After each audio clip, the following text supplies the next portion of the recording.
Welcome back, Peyronies healers. Today's topic is the importance of proper ejaculation frequency in conjunction to your healing and overall health. How important is controlling your ejaculation frequency in relation to healing? It is absolutely essential to your healing. I recommend ejaculating 1 to 3 times a week.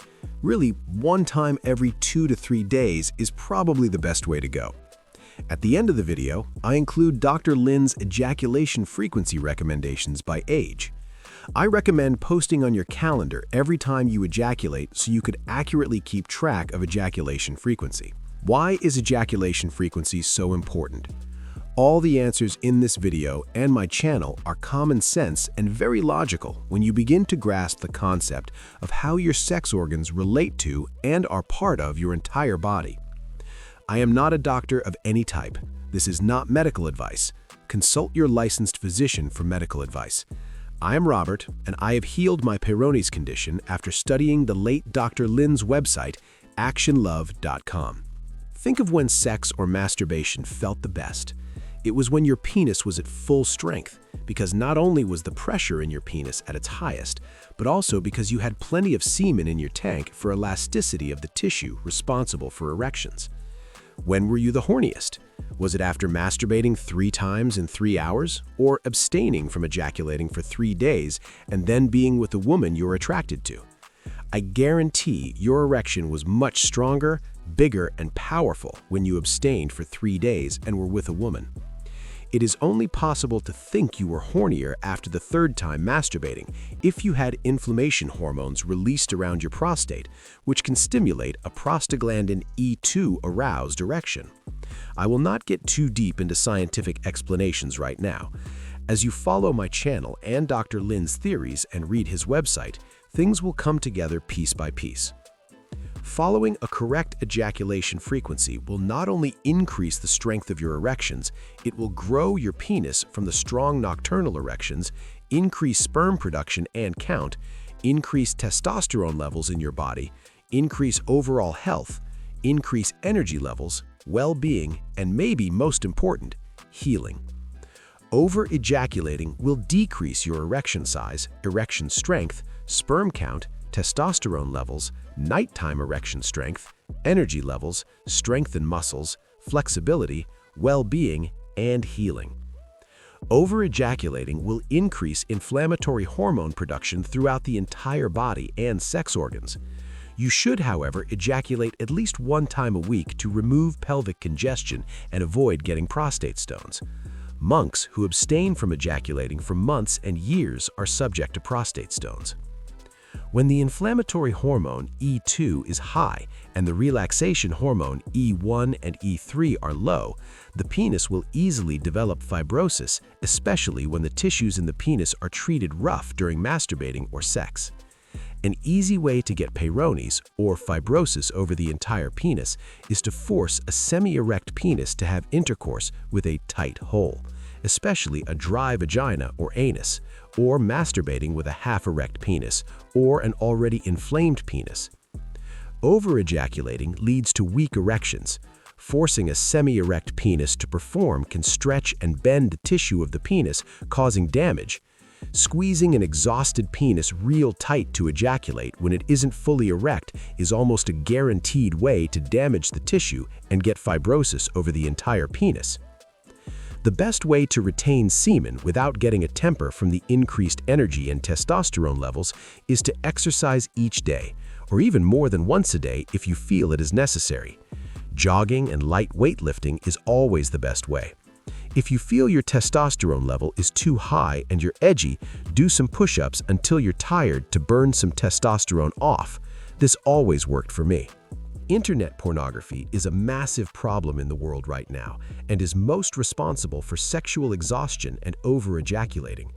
Probably one of the best pieces of advice I can give to men addicted to masturbating on the computer is to get the mouse out of the house. What I mean by this is to unplug the computer mouse from your computer and put it in your car or basement or hide it in the backyard. This will very much help you break the habit of internet porn. At least it makes it much more difficult than just turning the computer on, because once that computer is on, it's over.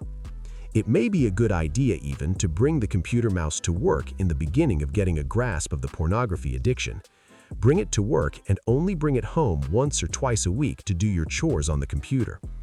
If you need the computer for your career at home, I would find a way to disconnect the internet wire and take off all pictures and videos you have downloaded.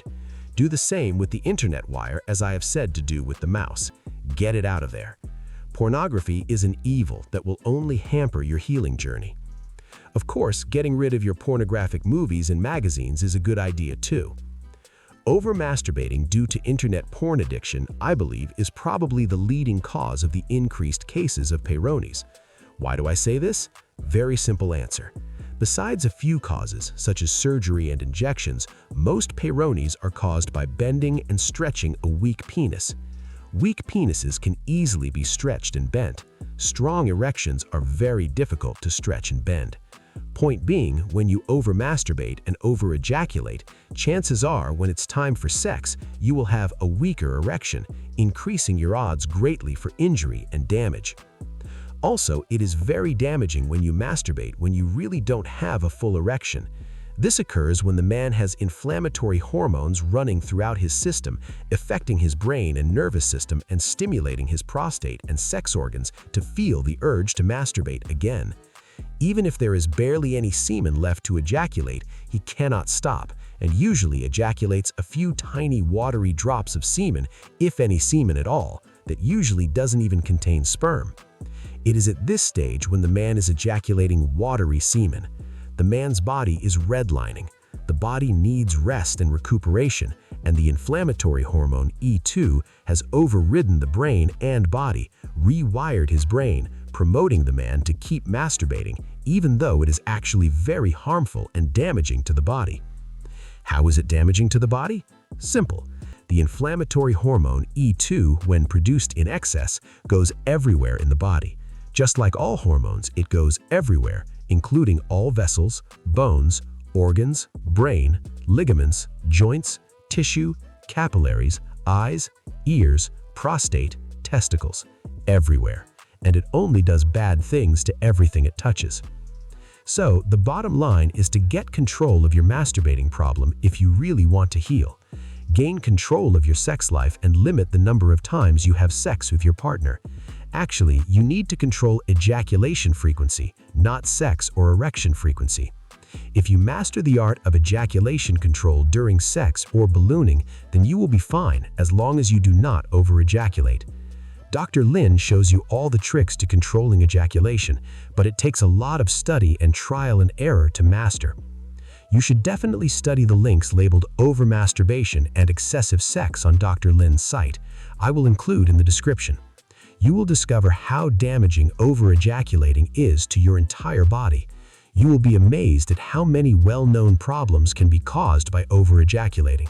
Astonishing that Dr. Lin has put all the studies from medical journals together to back up his theories and findings. If you study and understand his work long enough, you will learn that he is an absolute genius. Supplements such as 5-HTP and pinealtonin are made to assist in ejaculation control. These two supplements also help control OCD behavior, such as over-masturbation. A trick called anal breathing on his site helps control ejaculation also. You can study and experiment these practices and pills as you heal. I found that after ejaculating after 3 days, that if I wait 2 hours and erect again, I would have lasting power. This is because my testosterone levels were still high and my semen ducts were not overfull. Trial and error will take many months to find out what works best for you. According to Dr. Lin, the recommended ejaculation frequencies are as follows: 4 to 7 times per week for teenagers of age 16 to 19, 3 to 6 times per week for young men of age 20 to 25, 3 to 5 times per week for young men of age 25 to 30, 2 to 4 times per week for men of age 30 to 45, 1 to 2 times per week for men of age 50 to 60, 1 to 2 times every 10 days for men of age 60 to 70, no more than once a week after age 70. These are guidelines, but you should always strive for the lower number per week to maximize healing. As always, check for links below in the description that pertain to each video. Like and subscribe to my channel to continue to strengthen your healing journey. Until next time, peace.